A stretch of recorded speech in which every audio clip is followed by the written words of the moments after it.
Estamos entonces en esta serie, El Salvador Inmutable. Hoy corresponde el segundo sermón de esta serie. Y les recuerdo que lo que está tratando la carta a los hebreos es la supremacía, la superioridad que tiene nuestro Salvador Jesucristo sobre todo lo conocido por los judíos, los patriarcas, el templo, la ley, los profetas, los ritos, las ceremonias, el sumo sacerdote, el tipo de ofrenda, en todo lo que pongamos la mirada en el Antiguo Testamento, que era para los judíos como sombra de lo verdadero, en todo vamos a encontrar que Jesucristo, nuestro Salvador, es superior. Y en el sermón número 1 vimos que la palabra final o la última palabra de Dios es Hijo. Esa sería la última palabra dicha por Dios, Hijo. Y se manifiesta en el ministerio de nuestro Señor Jesucristo cuando Dios dice: este es mi Hijo amado en el cual tengo complacencia. ¿Y qué añade la voz soberana, la voz del Dios Todopoderoso en esa manifestación en el río Jordán? ¿Qué añade? A Él oíd. A Él oíd. Esa es la última palabra dicha por Dios, que es su Hijo Jesucristo. Y si pudiéramos hacer un resumen, una panorámica general de la epístola a los Hebreos, tendríamos que decir entonces que Jesús se presenta con su supremacía, su superioridad en su persona y en lo que Él dice. O sea, la persona de Jesucristo es superior a todo, y por supuesto que su palabra, su verbo, lo que Él dice también es superior. Si Él es una persona superior, lo que Él dice está por sobre todo lo que demás se haya dicho.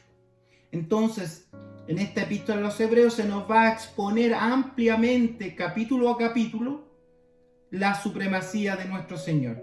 Pero algo muy interesante de notar, que dentro de esta epístola a los Hebreos encontramos 5 solemnes advertencias. O sea, esto sería solo retórica, solo sería teología sin aplicación práctica si no nos detenemos a analizar las solemnes advertencias que están impuestas en la propia carta. Hay muchos exegetas que nos hablan de la carta a los Hebreos, ha sido muy estudiada y podríamos navegar en una cantidad enorme de información, porque si trata de la supremacía de nuestro Salvador, de la supremacía del mensaje, nos conviene que estemos atentos a la voz de la carta a los Hebreos para entender lo principal que es nuestra salvación, lo que significa para nosotros la salvación. David Guzik, un excelentísimo exegeta, dice esto de los Hebreos, que quiero citar. Dice él: Hebreos es básicamente un libro que exhorta a los desalentados cristianos a continuar fortalecidos en Jesús, a la luz de la completa superioridad de quién es Él y de lo que Él ha hecho en favor de nosotros. Los judíos, a los cuales se le está escribiendo la carta, ellos tenían en su mente, y así se habían traspasado de generación en generación, lo que había significado la recepción de un mensaje glorioso en la ley. Un mensaje que había sido entregado, lo dice la propia epístola, había sido enviado a través de manifestaciones gloriosas y a través de ángeles. Y ellos consideraban que este mensaje venido en el Antiguo Testamento, que había sido enviado con señales y a través de ángeles, no había nada superior a ese mensaje. De hecho, el apóstol Pablo en los Gálatas también les está exponiendo con respecto a esto al judaísmo, y dice Gálatas capítulo 3, versículo 19, entonces, ¿para qué sirve la ley? Dice el apóstol.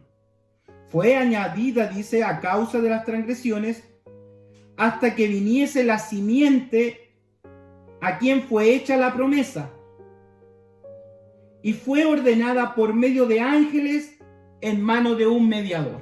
¿Qué está exponiendo el apóstol a los Gálatas? Que hay un mediador que se llama Moisés, que a través de señales se ha entregado la promesa de que viene una simiente, que esta ley que está siendo dada con manifestaciones a través de ángeles es para hablarnos de la simiente que viene. Eso explica a los Gálatas. El problema está en que los judíos quedaron con la espectacularidad del mensaje enviado por ángeles y no había nada que pudiera cambiar. Por eso que el apóstol Pablo le escribe a los Gálatas cuando ellos se están desviando del mensaje de la salvación, le dice: si viniere otro evangelio, inclusive que sea dado por un ángel, este sea anatema, sea maldito, porque no hay otro evangelio, dice él. Y si nos está hablando en Hebreos en el capítulo 1 que Jesús es la última palabra, Jesús en su última palabra tiene lo perfecto, tiene lo definitivo, no hay más. Entonces lo que está haciendo el apóstol acá es mostrarnos la diferencia que hay entre Jesucristo, el Creador, el Salvador, y los ángeles. Y eso es lo que hizo durante el resto del capítulo 1, que no abordamos nosotros en el sermón pasado, pero solo para sintetizar y que nos sirva de base para el sermón de hoy, decirles que en el capítulo 1, hasta llegar a la porción de hoy, se nos dan 7 evidencias claras que la propia Escritura nos relata de que Jesucristo es superior a los ángeles. Lo va diciendo en el capítulo 1. Dice que la obra redentora de Jesucristo fue hecho superior a los ángeles. No hay ningún ángel que pudiera morir en una cruz para salvarnos. Entonces la obra mayor hecha por Jesucristo es superior a una obra de los ángeles. También Jesucristo es superior en un nombre porque recibió un nombre que sobre todo nombre que se nombra, el nombre de Jesucristo, para que en el nombre de Jesús se doble toda rodilla. No hay ningún ángel que tenga el nombre de Hijo de Dios. Él recibió un nombre más excelente ante el cual todos han de doblegarse. Los ángeles tienen nombres de acuerdo a su función determinada. Mensajero, amigo de Dios, el guerrero de Dios, siempre tienen un nombre por el cual se han manifestado en el Antiguo Testamento que tiene que ver con su función. Pero cuando vamos al nombre de Jesús, Él tiene todas las funciones porque Él es el Creador. Por eso es superior a los ángeles. También nos dice en el 1:6 que los ángeles debían rendirle adoración a Jesucristo. ¿Por qué le rinden adoración los ángeles a Jesús? Porque Jesús es superior a los ángeles. Algo muy importante: Jesucristo no tiene ni principio ni fin, es eterno. Los ángeles fueron creados en un punto del universo y ellos podrían tener fin si Dios quisiera quitarles su eternidad. Entonces Jesucristo no tiene principio, no tiene fin porque es Dios. Quinta razón: Cristo, el Hijo de Dios, y los ángeles son siervos de Dios. Jamás ha dicho que los ángeles van a ser hijos de Dios, sino que son servidores de Dios. Son espíritus ministradores. Jamás Dios le va a decir a un ángel que se siente a su diestra. Pero el Hijo de Dios está en el trono del Señor, está sentado. Los ángeles no están sentados en el trono. Jesucristo está sentado en el trono.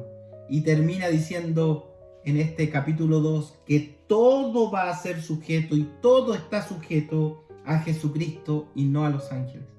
Por tal motivo, entonces, el escritor a los Hebreos ha sido enfático en anunciar que Jesucristo es superior. que no hay ángel que siquiera se compare porque son servidores de Dios y no son dioses. Por muy espectacular, por la manifestación gloriosa que pueda tener un ángel, podríamos ser motivados a rendirlos ante él, a rendirle adoración, como le dicen a Juan: mira, no me adores, yo soy consiervo tuyo. O sea, yo también estoy sirviendo a Dios al igual que tú, Juan. Así que no me adores. Hay uno que merece la honra, la gloria, la alabanza. Y usted estará de acuerdo conmigo también, que hay uno solo que se merece todo honor. Entonces, termina el capítulo 1 y da paso al capítulo 2, por cierto, donde estamos hoy. Después de habernos dicho, noten esto, Jesucristo es la palabra final de Dios. No hay otra palabra. Es el mensaje final. Después de decirnos Jesucristo es superior a los ángeles por 7 razones, fíjese cómo comienza el capítulo 2, versículo 1. Por tanto, ¿cuándo se escribe esta expresión por tanto? Cuando está argumentando que algo que ya dijo, algo que ya señaló. ¿Qué vamos a hacer entonces si Jesucristo es la palabra final y Jesucristo es superior a los ángeles? Aunque la ley fue dada por medio de ángeles, ¿qué vamos a hacer nosotros entonces con este mensaje? Por tanto, dice, es necesario que con más diligencia atendamos a las cosas que hemos oído, no sea que nos deslicemos. Yo no quiero hoy día ocupar tiempo valioso del sermón en hacer una defensa profunda de una teología particular con respecto a la salvación. Yo quiero llevarlos de la mano hoy día al significado del texto en su contexto y dentro de la órbita textual que tiene este pasaje. Porque este texto se usa para aquellos que son defensores de la doctrina de que la salvación se pierde, porque hay ciertos verbos utilizados acá que parecieran llevarnos hacia allá. No quiero hacer una defensa teológica al respecto, sino quiero llevarlos de la mano qué nos dice el texto para que saquemos las conclusiones de cuál es el espíritu que está detrás del mensajero a los hebreos, enseñándoles esta porción de la palabra. ¿Por qué nos está diciendo Jesucristo es la palabra final? ¿Por qué nos está diciendo Jesucristo es superior a los ángeles? Por tanto, voy a leer en otra versión este mismo versículo 1 del capítulo 2. NTV dice así: así que debemos prestar mucha atención a las verdades que hemos oído. Note que nos dice la NTV verdades que hemos oído. Quiere decir que también podríamos haber oído mentiras. No sea que nos desviemos de esas verdades. ¿De qué verdades me está hablando para que nos centremos en el mensaje? Me está hablando de que Jesucristo es la palabra final y me está hablando de que Jesucristo es superior a los ángeles. No nos desviemos de esa verdad. Eso está diciendo. Me gusta la versión hispanoamericana para comprender esta porción de la escritura y que da el título al sermón el día de hoy. Dice así la Biblia hispanoamericana. Es preciso, dice, por tanto, que tomemos en serio el mensaje recibido. Si no queremos navegar a la deriva. Esa es la expresión exacta en el griego, navegar a la deriva. Deslizarse es más que resbalarse, es más que desviarse, es navegar a la deriva. ¿Qué es navegar a la deriva? Cuando es arrastrado por las olas, por el viento en alta mar, es llevado donde quiera que el viento lo lleva y no hay ninguna ancla que lo sujete, no hay ningún timón que lo gobierne, está a la deriva. Es una tormenta que está llevando el barco, la embarcación, a donde quiera llevarla. Entonces dice, en este contexto, el escritor a los hebreos, atendamos lo que hemos oído. Atendamos que Jesucristo es la palabra final. Atendamos que Jesucristo está por sobre todos los seres creados. Está por sobre los ángeles. Atendamos ese mensaje. Porque si no atendemos ese mensaje, corremos el riesgo de navegar a la deriva. Por eso que este sermón lo he titulado Navegar a la deriva. Esta va a ser la primera advertencia de la carta. Esta primera advertencia entonces es atender el mensaje que hemos recibido, que le prestemos atención.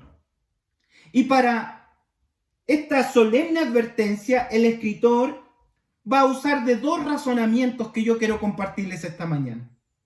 El primero de ellos es que va a ser una comparación entre la anunciación de la ley y la anunciación del evangelio. ¿Quiénes lo trajeron? ¿Quiénes lo anunciaron? Una diferencia entre lo que significa la ley y lo que significa el evangelio de gracia.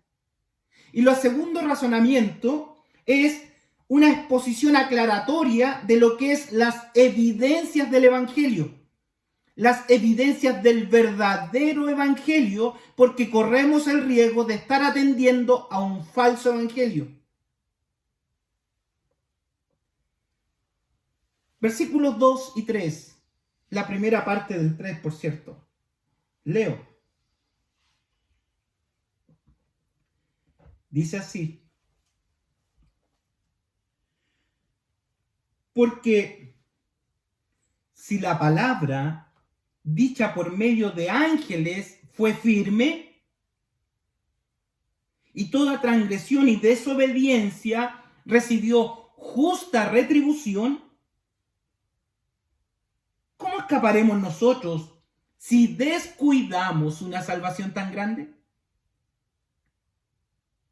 Ahí va a ser una comparación entonces entre lo que es la ley y las consecuencias de transgredir la ley y el evangelio de gracia. ¿Y qué significa transgredir el evangelio de gracia?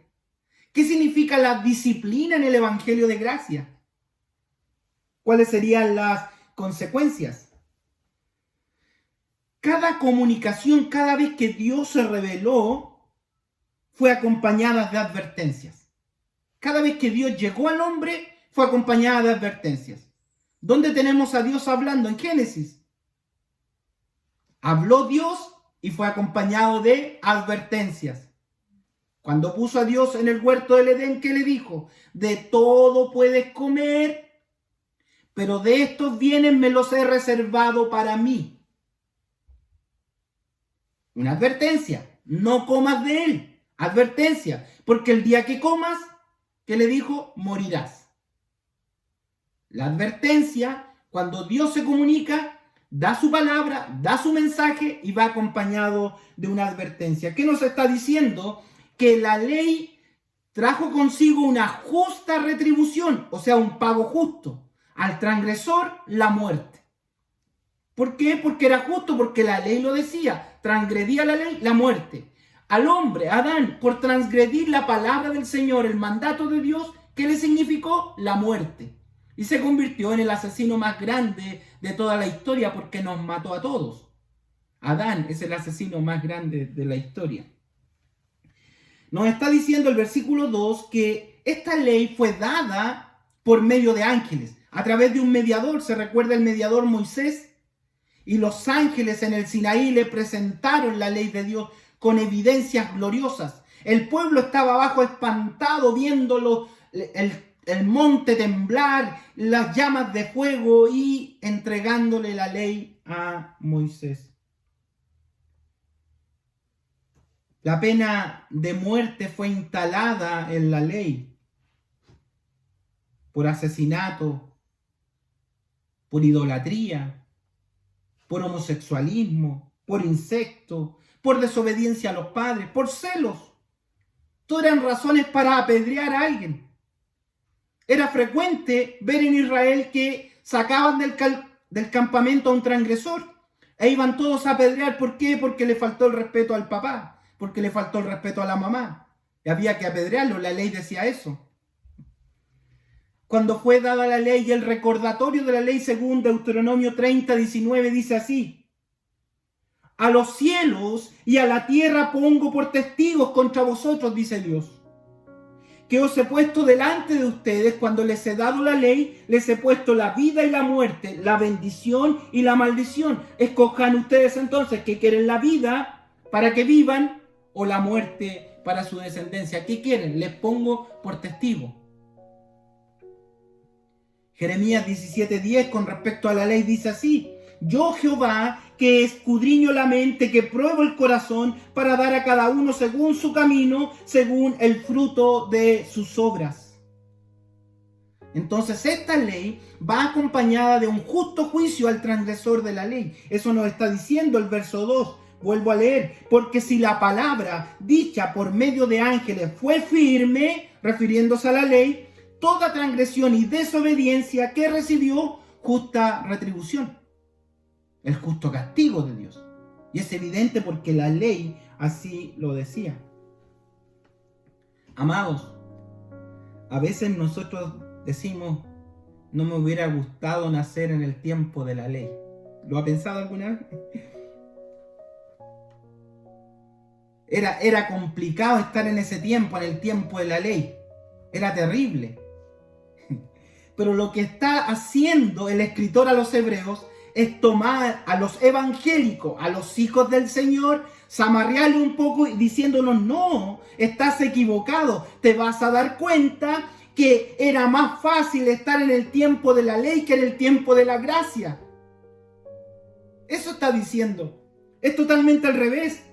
Porque el mensaje que fue dado por ángeles es distinto al mensaje que nos ha sido dado por el Hijo del Señor. Y el Señor no va a tomar por inocente a aquel que desecha, desprecia, rechaza a su propio Hijo. Entonces el mensaje de hoy es más duro, es más severo. No podemos navegar a la deriva. No podemos ser llevados por cualquier viento de doctrina, por cualquier enseñanza o por cualquier criterio humanizado. No, porque el mensaje del Señor es firme y toda transgresión con el mensaje de los ángeles recibió justa retribución. ¿Cómo vamos a esperar nosotros que en el tiempo de la gracia no haya disciplina? Eso está diciendo. No nos deslicemos, no vivamos a la deriva, no vivamos en un mar abierto viviendo nuestra vida en el día a día, porque el mensaje de Jesucristo es la palabra final. Es más difícil hoy. Es más difícil que en el tiempo de la ley. Entonces, en el nuevo pacto, la responsabilidad que tenemos es una responsabilidad mucho mayor que en la ley. ¿Por qué? Porque este mensaje, esta palabra final, ha sido anunciada por el Hijo del Señor. La indiferencia entre el Hijo de Dios va a traer funestas consecuencias. Todos los que han rechazado al Hijo, han rechazado su mensaje, han rechazado su palabra, han rechazado su vida, han rechazado sus instrucciones. ¿Cómo puedo decir que soy cristiano si rechazo su palabra, rechazo su enseñanza, rechazo su dirección, rechazo su cobertura? Este mensaje es superior. Este mensaje no vino con señales de ángeles. Este mensaje lo trajo Jesucristo. Es superior. No nos desviemos, no nos deslicemos. No desatendamos la voz del Hijo. Es la palabra final de Dios. Y Él es superior a los ángeles. Si ustedes están preocupados por la ley, por los ángeles, y piensan que eso es superior, les dice a los hebreos: no, yo le estoy poniendo a ustedes que vino el propio Hijo, y esa es la palabra final. Jesucristo está por sobre los ángeles, así que tienes que atender el mensaje del Hijo.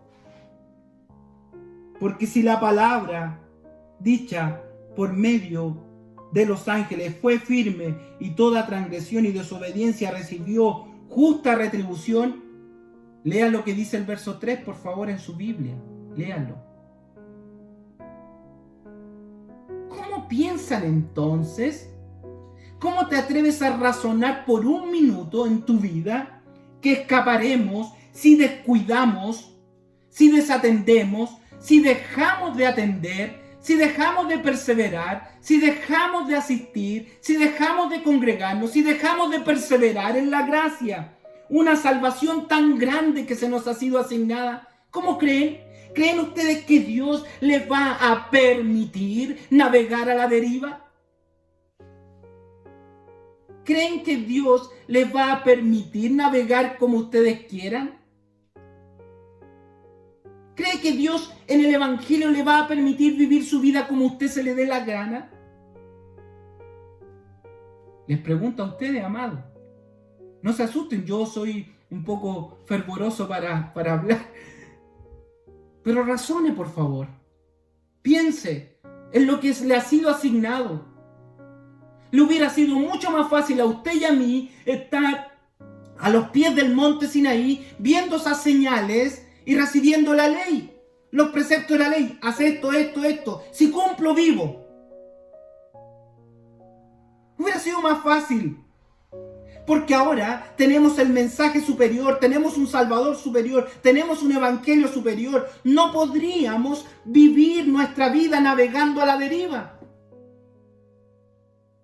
¿Por qué usted podría estar lejos del Señor? ¿Por qué usted podría estar lejos de la casa del Señor? ¿Por qué usted podría andar a medias tintas, como dice una palabra? ¿Por qué usted podría entrar y salir cuando se le dé la gana? ¿Por qué usted podría aceptar y rechazar al Señor cuando usted quiera?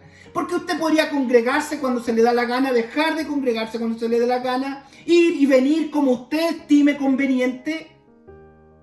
Eso es navegar a la deriva. Eso es desatender la voz del Hijo. Y que en la advertencia del Señor, cuidado, no naveguemos a la deriva, porque a usted se le ha sido asignada una firme ancla de la fe, puesto los ojos en Jesús, el autor y consumador de la fe. No podríamos navegar a la deriva, no podríamos dejar de congregarnos, no deberíamos dejar de crecer en el conocimiento del Señor, de dejar de crecer en el conocimiento de su palabra. No podríamos dejar de vivir la vida de la fe. Si recibió lo superior, tiene que vivir como superior, no puede vivir subyugado a la vida, a lo terreno, a lo material. Y que cualquier viento lo lleve de allá y para acá. Y que su vida sea duditativa, que su vida sea sin fe, que su vida no tenga conocimiento, que no crezca en la gracia, que no dé frutos espirituales. No podemos desatender una salvación tan grande. Y aquí no está hablando de perder o ganar la salvación, porque la salvación ni se gana ni se pierde, porque no va en nosotros. No va en mis méritos, no va en mis capacidades. Así que no me está diciendo, mira, vas a perder la salvación, debes cuidar la salvación, debes trabajar por tu salvación. No está diciendo eso. Está diciendo, tienes que vivir atendiendo lo que se te ha sido dado.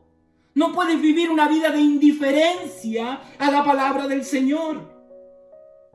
No puedes vivir indiferente. Si la palabra, el Evangelio glorioso te llegó por medio de la palabra de Jesucristo a tu corazón, no podrás quedar indiferente. No podrás decir, hoy día me congrego, mañana no me congrego, hoy día sirvo, mañana no sirvo, hasta aquí nomás llegó un cristiano, me voy, hago lo que quiero, hoy día no tengo ganas. No podría. Si efectivamente fue el mensaje glorioso de Jesucristo que penetró en su vida, usted va a cuidar de vivir de acuerdo a la gracia, no por temor a perderse, sino por temor de dejar de agradar al Señor, que por amor lo rescató. Bendito sea el Señor. ¿Cómo escaparemos nosotros?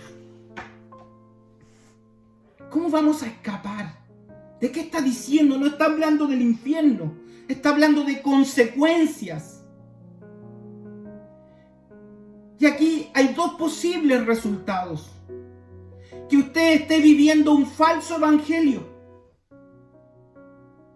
Que usted crea que es hijo del Señor.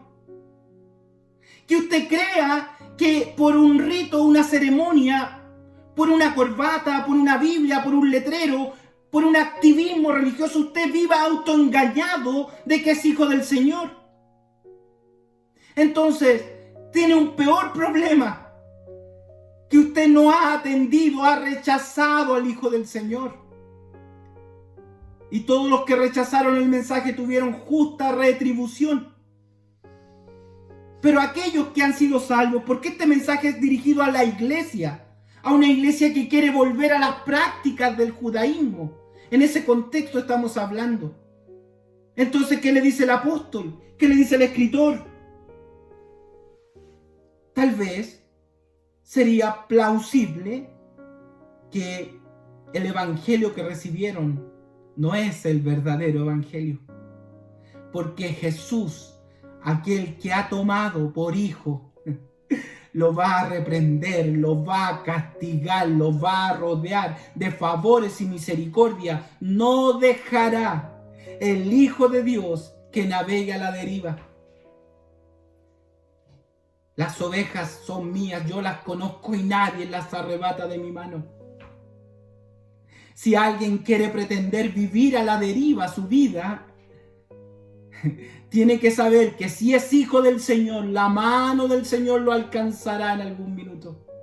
Irá por usted, lo arrastrará contra viento y marea y lo pondrá en el surco o lo pondrá en la ruta correcta.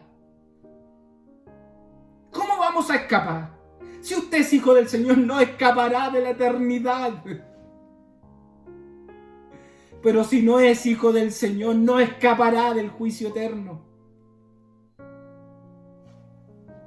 Entonces, para saber si estamos en el verdadero evangelio, pasamos a la segunda parte de este sermón, que es donde se nos aclara cómo es este verdadero evangelio. Entonces, ¿cómo saber si estamos en el verdadero evangelio?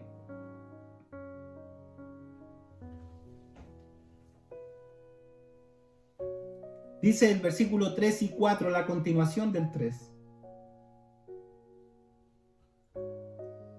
Dice, la cual, este mensaje, habiendo sido anunciado por ¿quién? Primeramente por él, ¿qué dice su Biblia ahí? ¿Quién anunció el evangelio? ¿Quién anunció este evangelio glorioso? La cual habiendo sido anunciada primeramente por el Señor, nos fue confirmada ¿por quiénes? Por los que la oyeron, testificando juntamente con ellos, ¿qué cosa? La evidencia, señales, prodigios, diversos milagros, repartimientos del Espíritu Santo según su voluntad. ¿Cómo sabemos que estamos en presencia del verdadero evangelio? Es un evangelio que transforma, es un evangelio que tiene señales, es un evangelio que se somete a la palabra del Señor, a la palabra anunciada por Jesucristo, que se somete a la sana doctrina, que se somete a la vida de la comunidad de fe. Por eso que nos está dando la advertencia. Entonces, primeramente, el verdadero evangelio es aquel anunciado por Dios a través de Jesucristo, que es la palabra final. Id y haced discípulos a las naciones, bautizándolos en el nombre del Padre, del Hijo y del Espíritu Santo, enseñándoles, hermano, enseñándoles que guarden todas las cosas que les he anunciado. El Evangelio de Jesucristo es clave en nuestra vida. Las normas del reino de los cielos están estipuladas por palabra del Señor Jesucristo en nuestra vida. Esa es nuestra norma de conducta. Esa es nuestra ruta de navegación. Esa es la dirección que debe llevar nuestra embarcación espiritual. No podemos navegar a la deriva porque Jesucristo nos dejó un mensaje glorioso, el cual tenemos que atender. Fue Él el que nos trajo el Evangelio eterno. Vivimos por la gracia del Señor, sustentados por el Evangelio anunciado por nuestro Señor Jesucristo. No por hombre, ni hombre alguno. Fue el mismo Dios que nos trajo su palabra. Entonces, si usted es evangélico, entonces usted tiene que recibir el mensaje del Evangelio. La palabra de Jesucristo tiene que hacer vida en usted. Mis palabras, dijo Jesús, son espíritu y son vida. Usted descansa en las promesas, descansa en la palabra del Señor. Esta palabra es anunciada como testimonio en testigos confiables. ¿Cuál sería un testigo confiable? Fueron los apóstoles que estuvieron con el Señor y transmitieron la verdad. y se nos ha ido anunciando por otro. A usted le llegó el evangelio por anuncio testimonial de otro. Pero ¿cuál evangelio le llegó? ¿El de hombre? ¿El de prosperidad? ¿El de una institución? ¿El de normas? ¿El de ritos? ¿El de ceremonias? ¿O le llegó el evangelio de gracia? Que somos salvos por gracia. Somos salvos por gracia. Somos salvos por el puro afecto de su voluntad, que Él quiso llamarme, elegirme, hacerme su hijo. Ese mensaje penetró a mi corazón por medio de un testigo. Ahora, ¿cómo sé que es un testigo verdadero o es un testigo falso? El verdadero evangelio entonces es demostrado por el poder transformador de la palabra de Dios a través del Espíritu Santo en el corazón del que lo recibe. Si usted recibió el verdadero evangelio en su corazón, en su vida, en su alma, en su entorno, hubo una explosión. Retrocedieron las tinieblas, llegó la luz, fue todo hecho nuevo en usted, fue nueva criatura, se produjo una transformación. Y ahora usted quiere alimentarse de la leche espiritual, no adulterada. Usted quiere comer palabra, usted quiere vivir sirviendo a Dios, usted quiere vivir adorando al Señor. Usted tiene que congregarse, usted tiene que servir, usted tiene que entregar su vida al Señor. Todas las advertencias de esta carta van orientados a eso. En el capítulo 10 nos va a decir no dejen de congregarse. En este capítulo 2 nos dice no vivan a la deriva, no naveguen a la deriva. Vivan sirviendo al Señor. Moldeen su vida, su carácter, su forma de ser de acuerdo a la palabra del Señor. Porque la palabra del Señor es la palabra final. No fue traída por un ángel. Fue traída por el Jesucristo, el Dios mismo, llegó a nuestros corazones y a través de su Espíritu penetró a nuestra alma, no a nuestro oído, no a nuestros sentidos intelectuales, porque el Evangelio no es intelectualismo. Como dice el apóstol Pablo, el Evangelio es poder de Dios que transforma vidas. ¡Wow! Cada uno de ustedes tendrá su propia experiencia cuando este evangelio penetró en su alma y cayeron sus cargas, cayeron sus ataduras. Explotaron nuestras emociones, nuestras lágrimas, saltamos y reconocimos que Jesucristo era el Señor. No fue un acto intelectual, no fue un decisionismo mío, no fui yo que corrí ante Él, fue Él que despertó a este muerto en delitos y pecados y quiso llegar con la voz del Evangelio y darme vida. Pasó por mi lado, como dice Ezequiel, y me dijo, vive Fernando, levántate Fernando, y me dio su palabra gloriosa, y esa palabra me ha guiado hacia los brazos del Salvador. Entonces no podríamos vivir nuestra vida a la deriva, porque un hijo del Señor no navega a la deriva, porque tiene alguien que lo guía. El Señor Jesucristo dijo, les enviaré el Consolador. Él nos guiará a toda ciencia, toda verdad, a toda justicia. Él le tomará la mano, Él les guiará. ¿Cómo vamos a vivir a la deriva si el Espíritu Santo está guiando nuestra vida? Ahora bien, si el Espíritu Santo no guía nuestras vidas, es que tal vez estamos viviendo autoengañados. Si estamos viviendo un evangelio de formas y de ritos, podríamos estar atendiendo un evangelio anatema, que no es el evangelio. Porque el verdadero evangelio es el que transforma el alma, es el que transforma al pecador, es aquel que hace metanoeo, nuevo destino. Usted iba rumbo al infierno y el metanoeo, nuevo destino, arrepentimiento, lo hace volverse a los brazos del Creador y tiene una ruta rumbo a la gloria. Por eso que el escritor a los Hebreos y la palabra del Señor este día es categórica en decirnos no navegues a la deriva. ¿Cómo podríamos navegar a la deriva? Tal vez con esto volvamos a leer la porción que el Señor nos regala este día. Tal vez espero en Dios y que el Espíritu Santo esté hablando a su corazón. Creo que ahora podríamos comprenderla en mayor grado esto no se trata de una discusión teológica, sino de algo aplicativo, práctico para nuestra vida de la fe. Por tanto, si Jesucristo es la última palabra, por tanto, si Jesucristo es superior a los ángeles, por tanto, es muy necesario, amados, que con diligencia atendamos a las cosas que hemos oído. No sea que nos deslicemos, no sea que naveguemos a la deriva.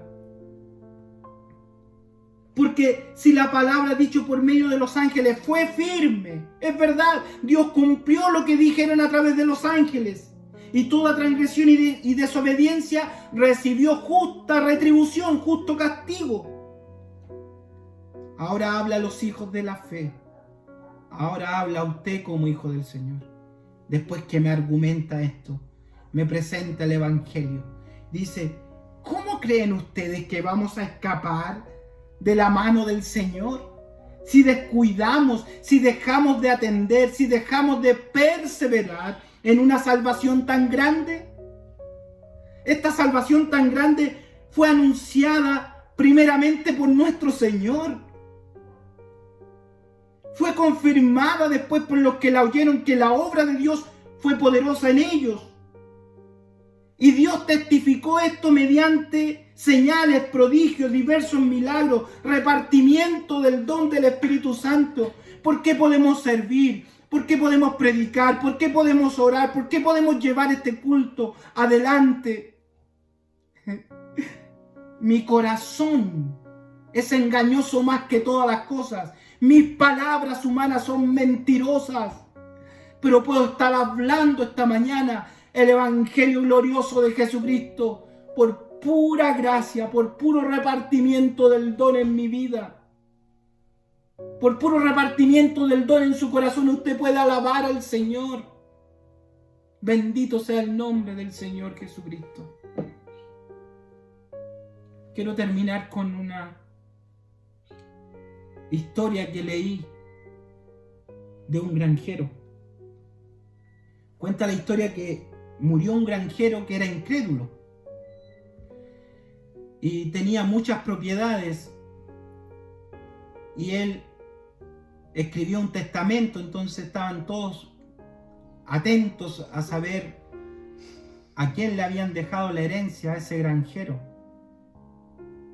Y con sorpresa, cuando abren el testamento dice que el granjero ha dejado todos sus bienes al diablo.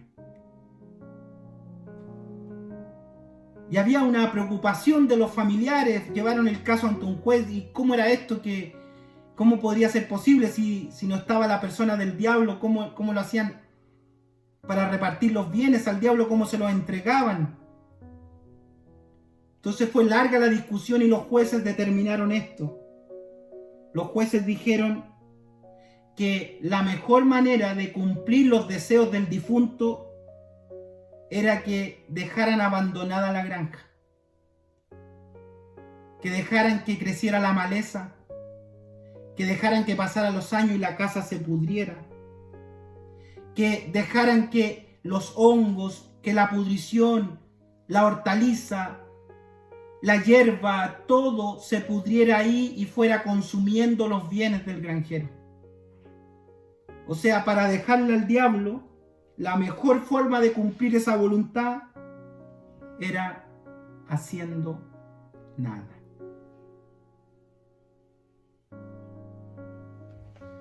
Eso es lo que nos advierte la palabra del Señor. Que si usted vino al Señor, no puede estar sin hacer nada. No puede quedarse tranquilo dejándose llevar por la corriente. Si la corriente dice para allá, todos vamos para allá. Si la corriente dice para acá, todos vamos para acá, y navegar sin rumbo. Levantarse sin rumbo, acostarse sin rumbo, vivir sin servir al Señor, vivir sin adorar, vivir sin congregarse, vivir sin leer la palabra, vivir sin orar, vivir sin la comunión cristiana. ¡Qué terrible es una vida así! Navegar rumbo a ninguna parte.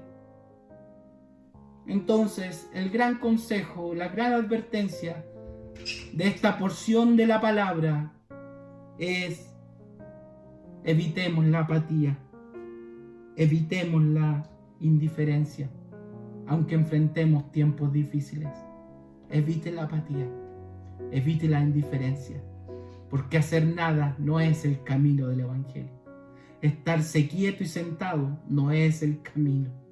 Hemos recibido promesas mayores. Dice Hebreos 6, 18, 19, y con este verso termino. Tengamos un fortísimo consuelo los que hemos acudido para asirnos de la esperanza que está puesta delante de nosotros, la cual tenemos como segura y firme ancla del alma. Mi alma está anclada a la verdad gloriosa del Evangelio. Mi alma navega rumbo a la gloria. Aunque se levanten las olas, aunque mi embarcación quiera llevársela a la corriente, no podrá. Porque estoy anclado al mensaje glorioso de Jesucristo. Estoy anclado a sus promesas. Estoy tomado de su mano. Estoy sirviéndole con gracia, con entrega, con espíritu de servicio, entregando todo mi ser al Señor. A pesar de mí, el Señor quiere llevarme a la gloria. Y a pesar de usted, si usted recibió el verdadero evangelio, su destino es uno solo y no otro, la gloria. Y si usted quiere desviarse, vendrá la mano del Señor y lo encauzará, porque es hijo. Este es el Dios que servimos y esta es la salvación que hemos recibido. No naveguemos a la deriva. No hay razón para navegar a la deriva, porque todo ha sido dado. Tenemos lo mejor de lo mejor de lo mejor a nuestro favor.